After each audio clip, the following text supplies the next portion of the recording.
Assalamualaikum warahmatullahi wabarakatuh. Saya Elsa Amelia Putri dengan nomor pokok mahasiswa 1080050 dari Prodi Bahasa Indonesia Universitas PGRI Sumatera Barat. Saya akan menyampaikan materi dengan judul Pandangan Esensialisme guna memenuhi tugas pada mata kuliah Filsafat Pendidikan. Baiklah, kali ini saya akan menjelaskan tentang materi yang telah saya cangkup atau saya pelajari, yaitu yang pertama, pandangan terhadap fungsi sekolah. Para kaum esensialis berpendapat bahwa sekolah merupakan tempat melatih, mengajar, dan mendidik peserta didik supaya bisa berkomunikasi dengan jelas, baik, dan rasional. Dalam setiap kurikulum harus memuat keterampilan inti, di mana dalam proses pembelajaran peserta didik harus diberikan pengajaran tentang bagaimana cara membaca, menulis, berbicara, dan berhitung. Dalam hal ini, sekolah memiliki tanggung jawab besar dalam mengawasi dan memperhatikan peserta didik dalam mempelajari dan memahami keterampilan tersebut. Untuk mengimplementasikan aliran filsafat esensialisme dalam kurikulum sangat diperlukan menggunakan media belajar sebagai sarana dan lingkungan. Pendidikan sekolah harus memiliki sifat yang praktis, memberikan pelajaran yang rasional, dan harus bisa menyiapkan sebuah keterampilan untuk dipraktekkan dalam kehidupan sehari-hari peserta didik. Yang kedua yaitu adalah pandangan terhadap tujuan pembelajaran menurut aliran filsafat esensialisme. Pembelajaran memiliki tujuan yakni untuk melanjutkan warisan budaya dan warisan sejarah dengan menggunakan pengetahuan inti yang telah ada dan bertahan dalam waktu yang cukup lama, dan merupakan suatu sistem kehidupan yang sudah dilakukan pengujian oleh masa yang cukup lama.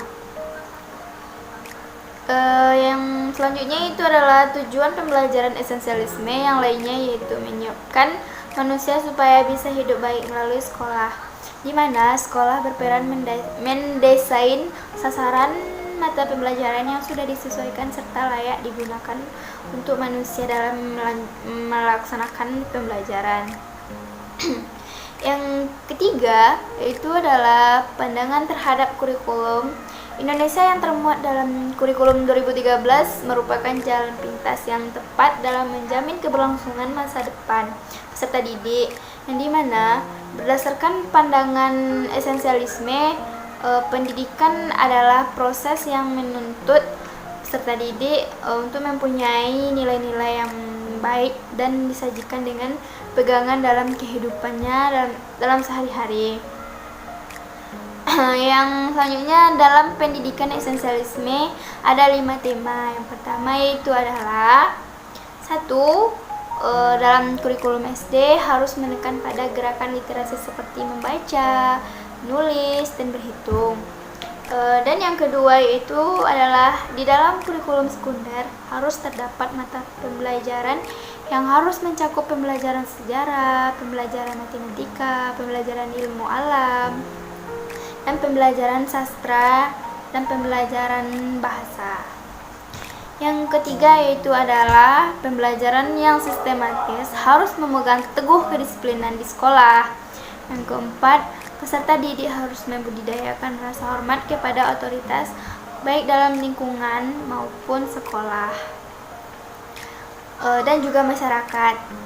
Yang kelima adalah peserta didik harus bisa menguasai pembelajaran keterampilan dan subjek dalam mempelajari esensialisme. Selanjutnya yaitu adalah pandangan terhadap proses pembelajaran berdasarkan pandangan dari aliran filsafat pendidikan esensialisme. Proses pembelajaran diharuskan berpusat pada guru atau biasa disebut dengan teacher can read, di mana pada pembelajaran menggunakan metode yang menyesuaikan dengan kreativitas dan inisiatif guru. Pembelajaran yang terpusat dengan guru banyak menganggap bahwa peserta didiknya diyakini tidak benar-benar memahami apa yang mereka inginkan dan mereka belajar cenderung dalam pemaksaan sehingga guru harus mampu melatih cara mereka untuk belajar supaya bisa belajar dengan baik.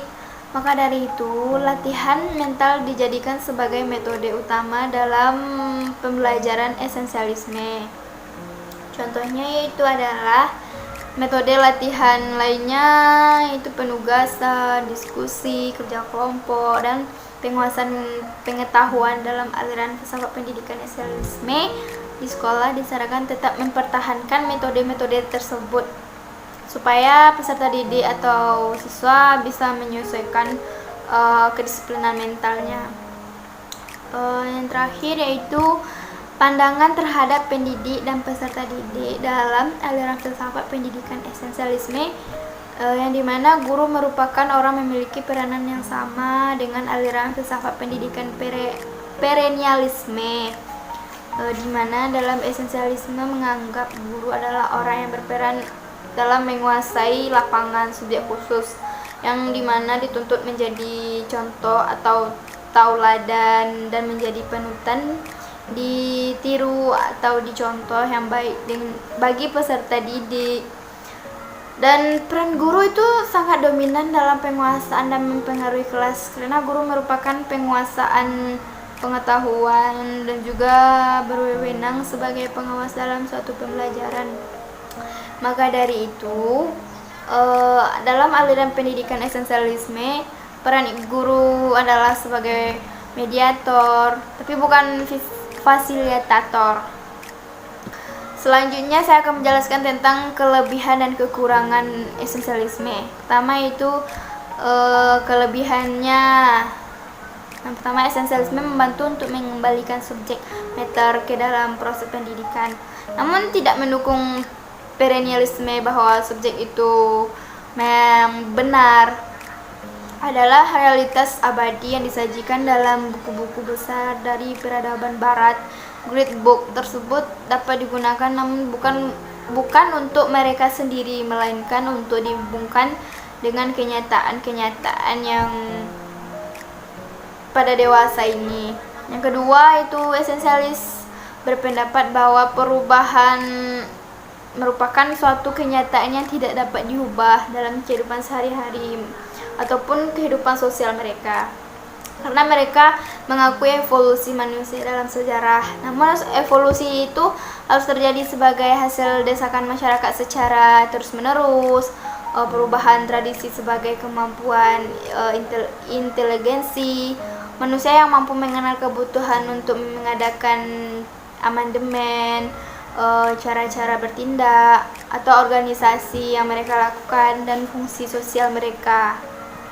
Yang selanjutnya itu kelemahan dari esensialisme. Yang pertama, menurut esensialis, sekolah tidak boleh mempengaruhi atau menetapkan kebijakan-kebijakan sosial.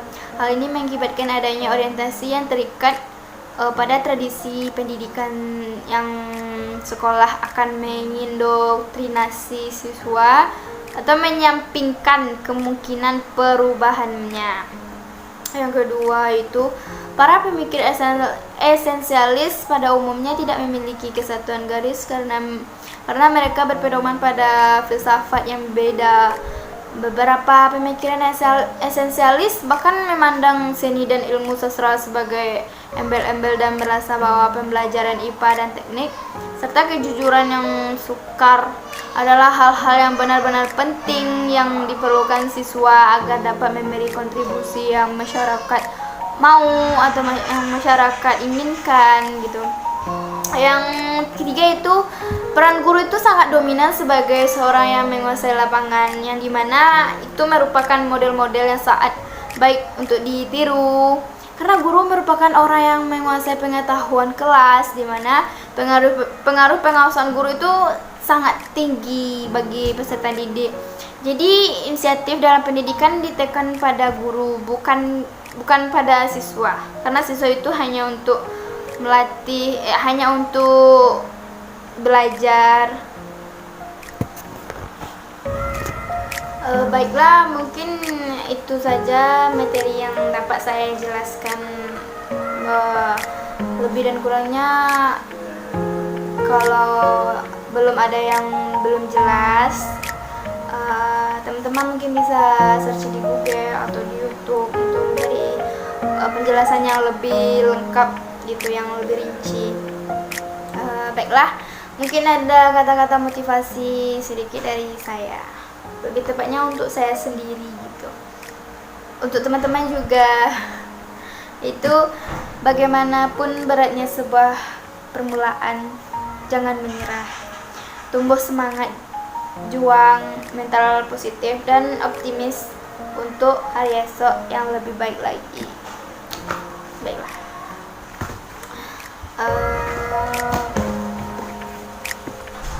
sebelumnya saya minta maaf mungkin dalam bacaan materi saya mungkin ada yang kurang jelas. Baiklah, saya akan pamit undur diri. Kalau ada salah-salah kata atau penjelasan yang kurang jelas, saya minta maaf. Wabillahi taufiq wal hidayah. Wassalamualaikum warahmatullahi wabarakatuh.